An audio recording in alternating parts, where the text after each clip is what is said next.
Well, I'm on the farm today, and I'm standing here in our west field, kind of scoping things out, and thought I'd do a hay update for April 2026 and kind of roll in instead of doing a separate video and talk about hay yields and my predictions for uh, the hay and selling hay and the hay market for 2026. Hopefully, it will not be a long video, but famous last words, right?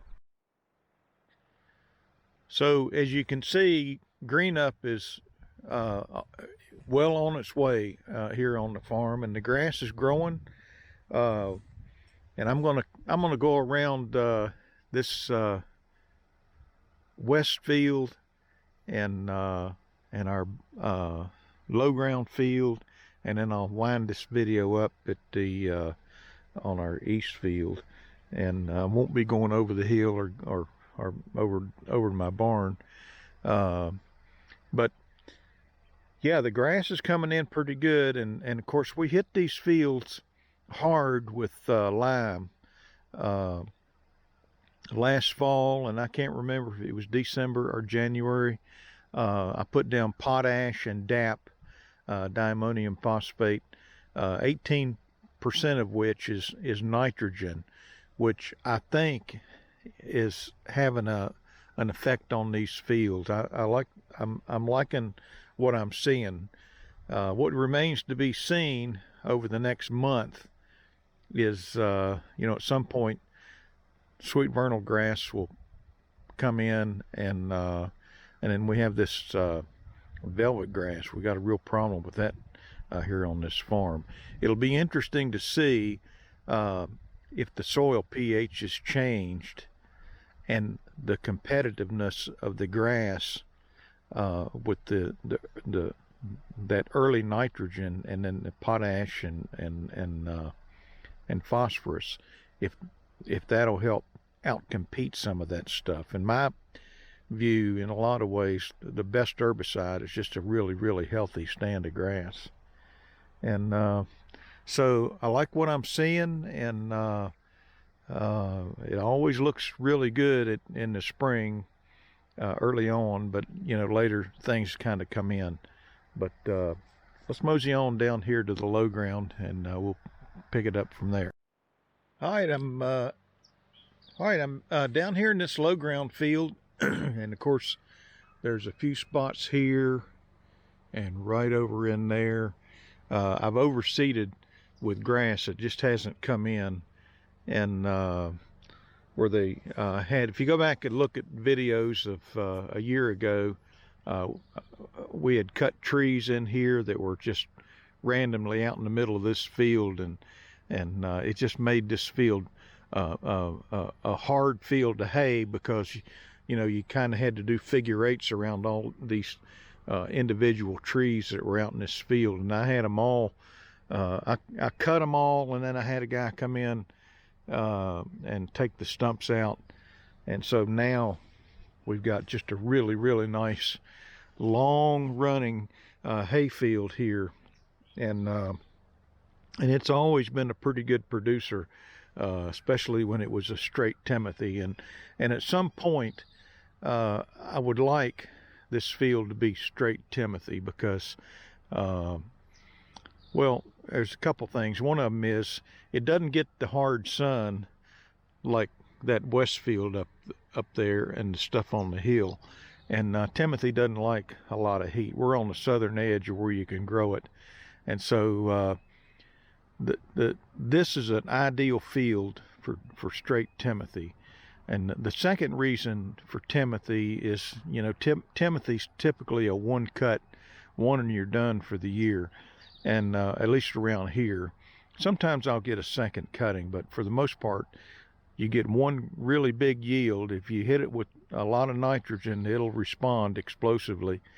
And but what happens is, this field being along this tree line here, and the wind blows, we're looking west, the wind blows in, and so when you get out into late August, early September, and you're trying to take a second cut, you get just a lot of leaves mixed in with the hay, and the horse customer people, they don't like that.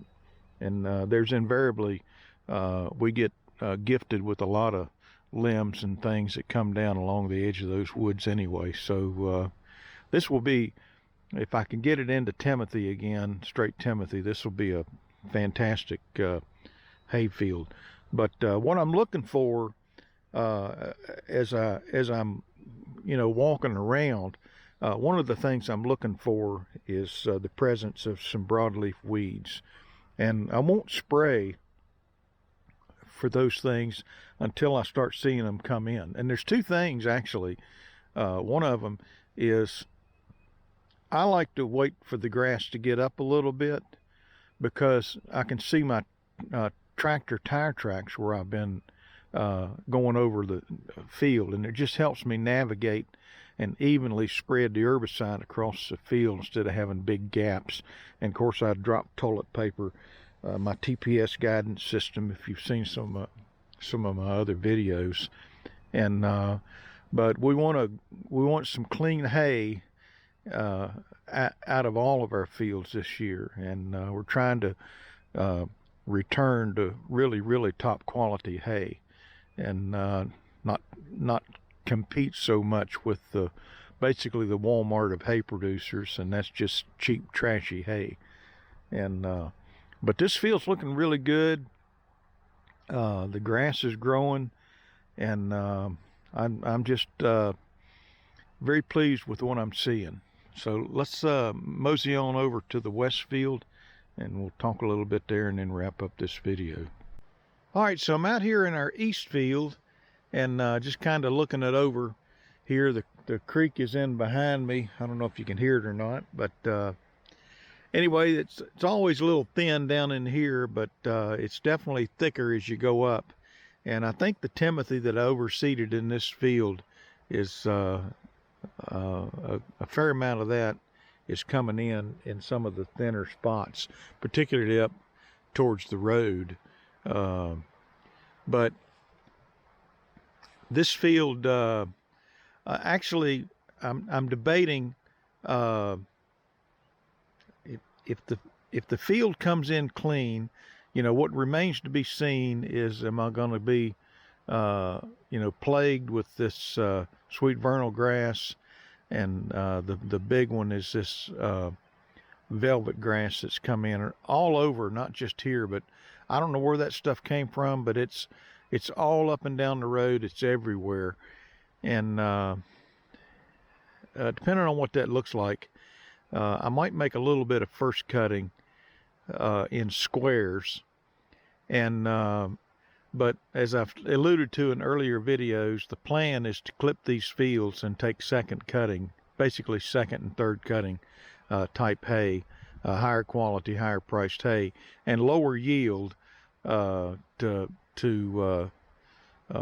make it a little bit easier on me. If you're new to the channel, I'm a retired guy now, and so my kids are grown, they got their own fish to fry, and I'm kind of an army of one. So trying to manage the yield here, and as I've said in another video, the hardest part of starting a hay farm is selling the hay, and so I'll just use that to segue into my predictions for hay yields and the hay forecast that I see for next year. And it's kind of a mixed bag.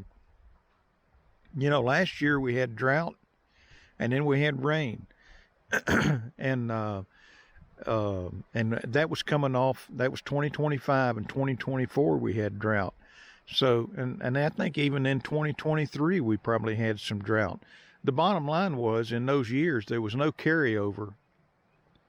Everybody sold out of hay, and that impacted the following year, because without carryover, then you're right off the bat, you're using the hay you make in the same year you make it, and you may or may not run out and have to buy some hay. For people like me, they're selling hay. We depend on that on that demand, and as awful as it is to say, some of the best years on a hay farm that you're selling hay is when there's a drought, because people run out of hay and then they got to buy it. But last year, even though there was a drought early on, and then we had a lot of rain, it was a lot of hay made everywhere. Around, within probably a 60-mile radius of this farm, and I think really all over the Mid-Atlantic, a lot of hay was made. And so as I ride around, and I do a fair amount of just knocking around, and I know there's certain places I go, and riding through the countryside, and I just kind of take mental notes of hay that I can see from the road into people's barns, and round bales lined up or stacked up like a pyramid. And I can kind of get a sense, as we get on up into, let's say, December and into January, where the hay situation's going to be. And over the years, I've seen a lot of barns emptied, and a lot of long, really long, sometimes double rows of round bales. And just over a period of a few months, it's like they just evaporate and they have nothing. And so they have to be buying hay in order to maintain their cattle. And but this year, there's a lot of hay that's still laying in the barns and sitting in rows, round bales sitting in rows or in pyramids. And one farm I saw, they had a giant pyramid of hay. And I was thinking, there's no way they're going to use all that hay. And they haven't. But they're down to like 5 round bales. I don't know how many round bales they had in that stack, but it was a bunch. And so you say, well, you still need to feed some hay yet. Obviously there's no cattle on this field, but the hay that's coming up, what I see, the cattle are eating it down as fast as it comes up. And so there's still a need to feed hay yet for another few more weeks, and or maybe longer, I don't know. But here's the thing: if the guy with 5 round bales feeds them out, maybe he only needs to buy 20 or 30 round bales to he's got a pretty good herd to feed his cattle out until the grass starts really growing. So instead of buying 100 round bales, he might buy 20, maybe 30. He might not even buy 15. But what I'm saying is his yield was really good, and that's reflective of everybody around that made hay this year, at least around us. And so because of that yield, the demand for hay has not been very high at all. And we haven't sold a single round bale on this farm. I'm glad I didn't make very many. And I'm wondering whether I should make very many round bales in 2026. And our square bales, I think in about a week, all of our square bales are going to be gone. We've sort of slowly chipped away at that. But when I look at the ads online and on Marketplace and that kind of thing, there's just a ton of hay that's still for sale. And I don't know if people will start buying here, and they'll slowly, like the guy with 5 round bales, he'll run out and buy some hay. But the wrinkle is that when we have carryover hay, it impacts the sales in the following year, because people can turn to that hay and feed it, and then they can feed whatever they make. And let's say they got 100 round bales or 50 round bales left in 2025. And in 2026, when you get into the cold, you have to start feeding. You feed the 2025 hay and make that 26 last even longer. Well, that's less hay they got to buy because, they got it carried over. And I don't really have a feel for how people are, whether they're selling their cattle in these high price markets. I think it's probably a little bit of both. There's probably some people that are selling cattle and getting a high price while they can, and then there's other people that are, expanding their herd to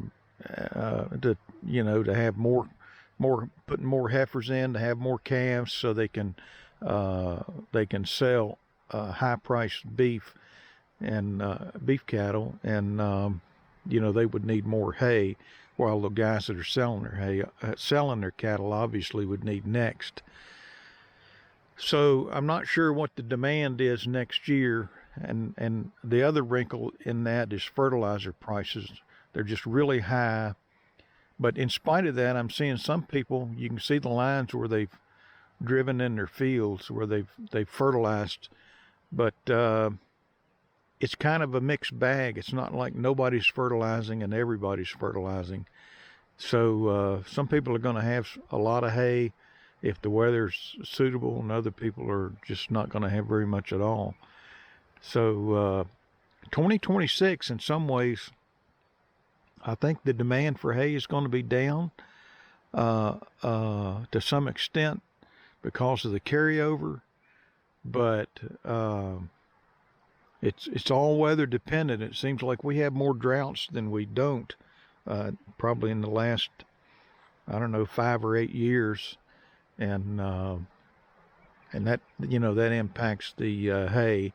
And the one thing that'll overcome a hay surplus is really top quality hay. If you can make top quality hay, like I said earlier, you're not competing with the Walmarts of the hay producers. And so we're trying to return this farm to making just the best hay you can buy. And it's going to take a little while. It's going to take a few years to get us totally there. But that's the one thing, people will come for quality hay at a high price, regardless of how much hay is on the market. The horse customer in particular, they want the ones with the money. They want the best. The rest of them, they buy trash like everybody else. But so yeah, my prediction for haying is there's going to be a lot of hay in 2026 when you mix in the leftover 2025. And I've debated, should I just hammer these fields with fertilizer and make an enormous amount of round bales to go with my squares?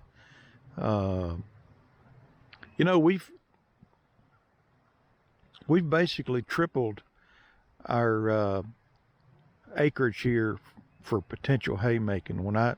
When you look at that low ground and the number I did on it last year, getting the trees out of there, and then the field around my barn coming online, and the fields that we had forestry mulched this spring, in a matter of 1 year, we basically tripled our acreage. And I've told my wife, in 2027, I may go all out, especially on square bales. And I said I wouldn't stack hay in the barn anymore. I'd just sell it off my wagons. If I can get the hay customer conditioned to do that, that's what I'll do. But I may just make as much hay as possible on this farm. Obviously I'm spending money like a drunk sailor up here on the forestry mulching, and I got a couple other things in the works. I'll reveal those as the year unfolds. But I'm just thinking, hay in a barn, even round bales stacked up in a field, lined up in a field, if they're a year old. It's funny because I was showing a guy a round bale the other day, and I reached in and it's just been sitting out in the weather, and it's a tight bale, and I reached in and I grabbed a chunk of hay and pulled it out, and it was all green.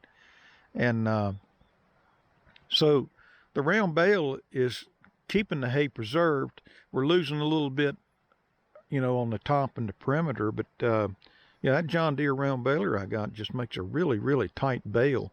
And I challenged the customer to, put his hand into the bale. You can do that with a square bale, but he couldn't. He couldn't get his hand, like, I don't even think he could went in 2 inches if he got that far.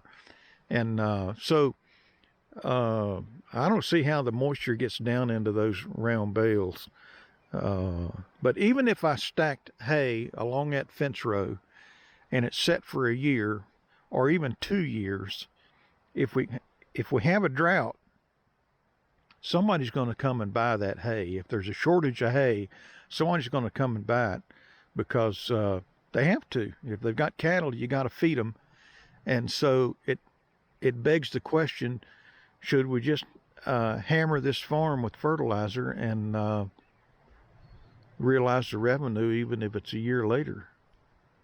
I don't know that I'm ready to do that in 2026, but 2027 we might, and we may fill up our barn with square bales. And like I said, I'm spending money like a drunk sailor up here, so